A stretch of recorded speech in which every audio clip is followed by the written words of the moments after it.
Quentin Tarantino isn't afraid to speak his mind, and over the years, he's called out everything from major studios to entire genres. Here are some of his most notorious rants and feuds, from taking shots at Disney to absolutely hating a certain director's work. When asked in an interview about the idea of trigger warnings in films, Tarantino went off. He doesn't buy into the whole "I'm offended" reaction to movies. In his words, being offended by art is just the first response of a very narrow mind. He thinks it's ridiculous that people are so quick to say they're offended. After all, it's just a movie. And while Tarantino admitted he too was once offended by a film, which he won't name, he came to realize it was his problem. His words, "It's just a fucking movie, man." Tarantino versus Disney, now that's a feud. Back in 2015, Disney muscled its way into the Cinerama Dome, effectively shoving the Hateful Eight out of its prime spot for The Force Awakens. And Tarantino was not having it. On The Howard Stern Show, he let loose, accusing Disney of blackmailing the theater into breaking its contract with him. They basically told the Dome, "If you show The Hateful Eight, we're pulling Star Wars from all your theaters. And when you've got the biggest movie in the world, that's a death sentence for any cinema." Tarantino wasn't just pissed, he was furious, calling Disney's tactics extortionist practices. He's still holding that grudge. Tarantino has made his thoughts on biopics very clear. He hates them. To him, they're nothing more than Oscar bait, a cheap way for actors to snag awards. He calls biopics corrupted cinema, and it's not hard to see why, given Hollywood's obsession with turning historical figures into cinematic icons. Tarantino's take? Even the most fascinating person in the world makes for a boring movie if you're telling their life story start to finish. His advice? If you have to make a biopic, you might as well turn it into a comic book version of their life, because otherwise you're just setting yourself up for a snooze fest. Tarantino has a weird relationship with his villains. He usually sympathizes with them to some degree, but not Calvin Candy from Django Unchained. Tarantino straight up hates the guy. Unlike other villains he's created like Hans Landa, who had some charm or a twisted logic, Candy is pure scum. Racist, sadistic, impulsive, there's nothing redeeming about him. Tarantino even said that to him, Candy was a lesser character because he had no ambiguity. But as always, DiCaprio found a way to inject some depth into the role, making Candy even more terrifying in the process. Tarantino's been against CGI for a long time. He realized it was taking over during a Kill Bill screening in 2003, sitting next to Keanu Reeves. He loves The Matrix, but watching Reeves react to his movie gave him an epiphany. "My guys are all real," he said later. "No computer crap." He couldn't stand the idea of replacing real stunts and real action with what he calls computer game bullshit. Tarantino's old school. If he wanted to mess around with computers, he said, he'd stick his dick in a Nintendo. When the original Jaws became a massive hit, sequels were pretty much inevitable. But Jaws 2 didn't live up to the legacy Tarantino laid into the movie, especially its ending. "It's just another shark and we're watching random attacks again," he said, frustrated with the repetitiveness. But the real breaking point for Tarantino was that absurd climax where the shark bites into a power cable and gets electrocuted. "What ruins Jaws 2 is the way they kill the shark," Tarantino said. "It's just ridiculous." For him, while it's not an outright bad movie, that over-the-top ending took it right off the rails. Tarantino has made it clear he's not a fan of 80s cinema. In fact, he's called it one of the worst decades in Hollywood history, right alongside the 50s.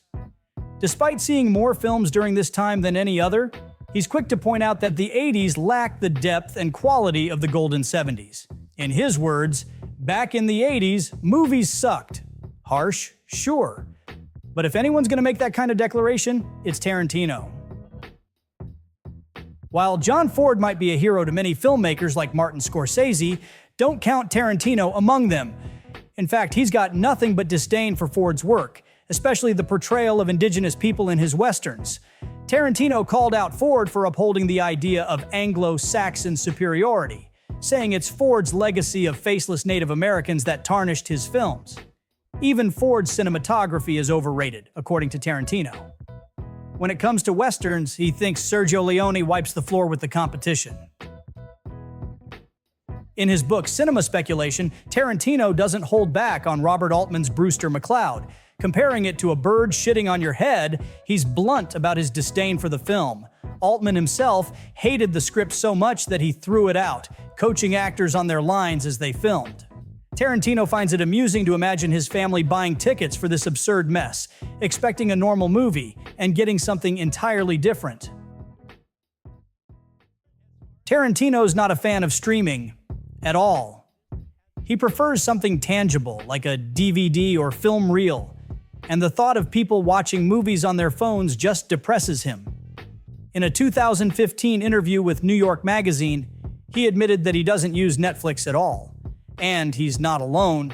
Directors like Patty Jenkins and Christopher Nolan have voiced their own concerns about streaming, with Nolan even calling HBO Max the worst streaming service. It's clear these filmmakers think there's a big difference between watching a movie in theaters and on your phone.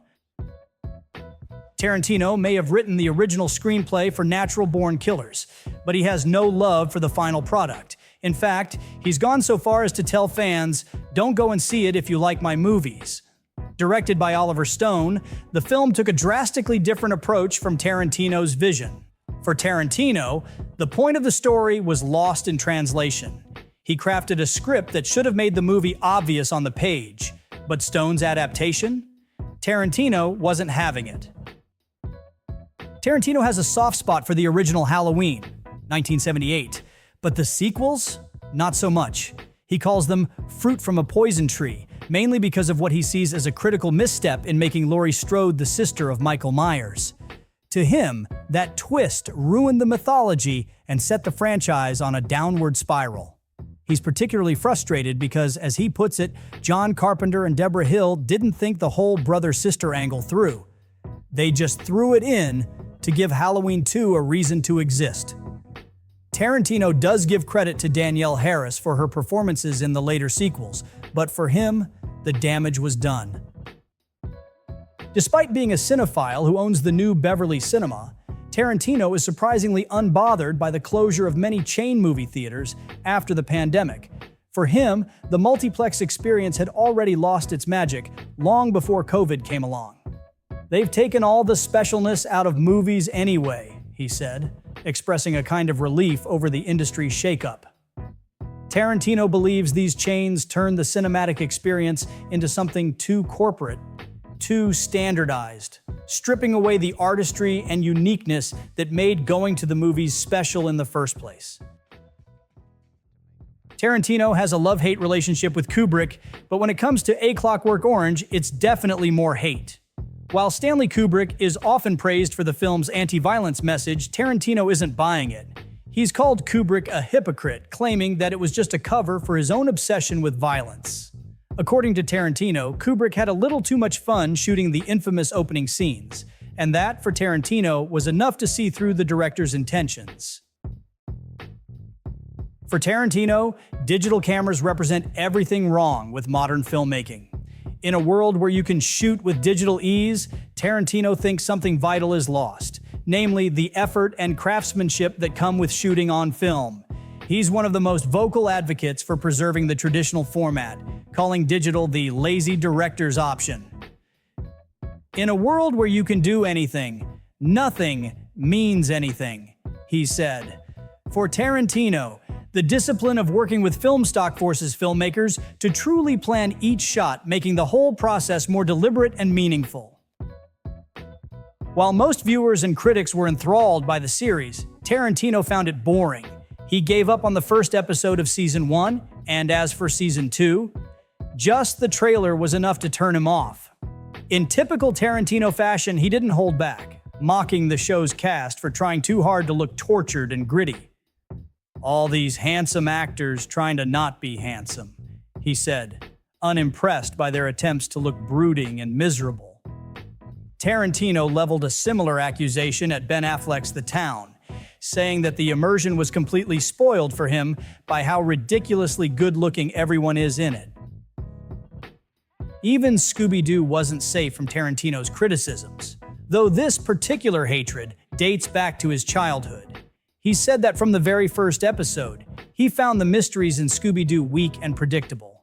But it wasn't just the content that bugged young Tarantino.